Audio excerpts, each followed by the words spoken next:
महाराज जी, धरती से प्रेत स्वर्ग के लिए कोई रास्ता जाता है? अगर जाता है तो हमें ज़रूर से ज़रूर बताइए, क्योंकि हमें बहुत जिज्ञासा हो रही है और बहुत सारे लोगों के मन में भी ये प्रश्न है, तो हमें ज़रूर बताइए। आपने बहुत ही अच्छा प्रश्न पूछा है।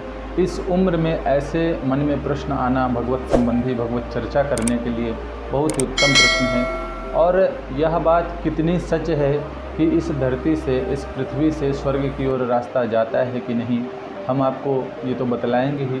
साथ ही आपको ये बता दें कि यह कहानी महाभारत से जुड़ी हुई है और लगभग भारत अथवा विश्व में जितनी भी घटनाएं हैं उन सब का उल्लेख कहीं न कहीं किसी न किसी रूप में, चाहे सूक्ष्म या फिर बड़ी, महाभारत में किया गया है।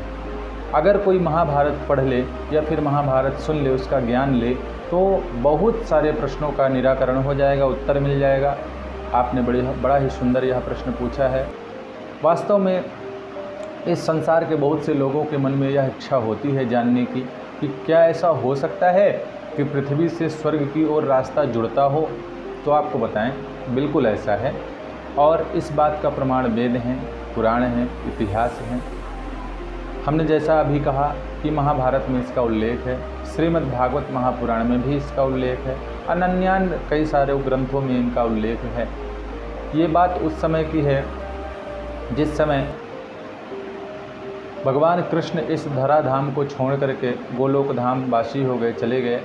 तो माता कुंती जब गुजर गईं भगवान कृष्ण के वियोग में, उनका शरीर शांत हो गया, तो पांचों पांडव द्रौपदी सहित स्वर्गारोहण करने के लिए उत्तराखंड की ओर गए। क्योंकि अब आपको बता दें एक चीज़ और, जो उत्तराखंड है उसके जितना आगे आप बढ़ते जाओगे तो इस पृथ्वी से उतना ऊंचे आप उठते जाओगे, और जितना उधर नीचे आते आते आप इधर दक्षिण में जाते जाओगे रामेश्वरम तरफ, उतना ही आप तराई अंचल में आओगे। इसीलिए आप कभी देखे होंगे कहीं रेलवे स्टेशनों पर भी लिखा हुआ मिल जाता है, अथवा वैज्ञानिक लोग भी बताते हैं कि यह जगह समुद्र तल से इतने मीटर ऊंची है। उसका मतलब यही है, क्योंकि समुद्र तल से वह लोग ऊंचाई और निचाई का जो है तो परिमाप मानते हैं, उस हिसाब से लिखते हैं। किंतु उत्तराखंड की तरफ कोई समुद्र नहीं है, बड़ी बड़ी पहाड़ियाँ हैं, बड़े बड़े पहाड़ हैं और ऊंचा रास्ता है। तो जितना ही, जैसे कि दक्षिण से थोड़ा सा मध्य प्रदेश ऊंचा है, इससे ऊंचा है उत्तर प्रदेश, उससे ऊंचा है उत्तराखंड, फिर उसके आगे और बद्रीनारायण इत्यादि जो धाम हैं ये ऊंचाई पर बसे हुए हैं। उत्तराखंड जब समाप्त होता है तो जहाँ पर अलका, ब्यास ये नदियाँ बहती हैं,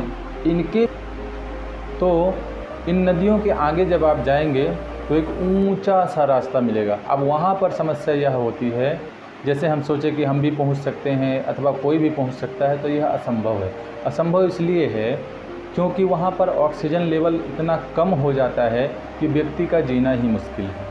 जैसे आप देखते होंगे अमरनाथ धाम की यात्रा बहुत से लोग करते हैं तो नहीं जाने दिया जाता, सरकार के द्वारा ही चेकअप वगैरह करके लौटा दिया जाता है। तो जब अमरनाथ धाम जबकि ज़्यादा ऊंचाई पर नहीं है, वहाँ पर लोग बहुत कम पहुँच सकते हैं, बहुत कम पहुँच पाते हैं। तो जो इतना ऊंचा रास्ता है वहाँ पर जब ऑक्सीजन लेवल घटता है तो व्यक्ति मर जाता है। मान लीजिए आप उस रास्ते पर चले भी गए, किसी तरह से थोड़ा बहुत आगे बढ़ेंगे, निश्चित आपके प्राण छूट जाएंगे। इसी वजह से वह रास्ते सब आज के समय में सरकार के द्वारा बंद कर दिए गए हैं। पर यह पूर्णतः प्रमाणित है वेदों शास्त्रों के माध्यम से कि वास्तव में पृथ्वी से स्वर्ग के लिए रास्ता जाता है। और इसका सबसे बड़ा प्रमाण है महाभारत काल में जब पांडव गए थे। पांडवों में भी देखिए सब नहीं जा पाए थे, जबकि अर्जुन, भीम, नकुल, सहदेव, द्रौपदी, भीम और अर्जुन तो कितने बड़े वीर थे, इनकी गाथाएं आप सब ने सुना होगा।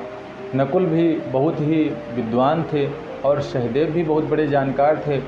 द्रौपदी एक सती नारी थी, पर कोई नहीं जा सका। मात्र युधिष्ठिर ही सशरीर स्वर्ग में जा सके, क्योंकि स्वर्ग के कुछ नियम भी हैं।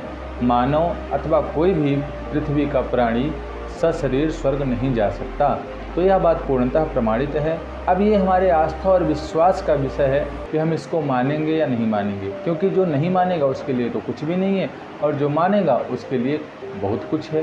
क्योंकि मान्यताएं इसीलिए होती हैं कि इसको माना जाए। मान्यताएं खंडन के लिए नहीं होती, मान्यताएं तर्क का विषय नहीं है, भगवान कोई तर्क का विषय नहीं है। ये रहस्य ऐसे ही नहीं है, ये वेदों के, पुराणों के माध्यम से हम हम जैसे ब्राह्मण आप सबको हमेशा से बताते आए हैं और बताते ही रहेंगे।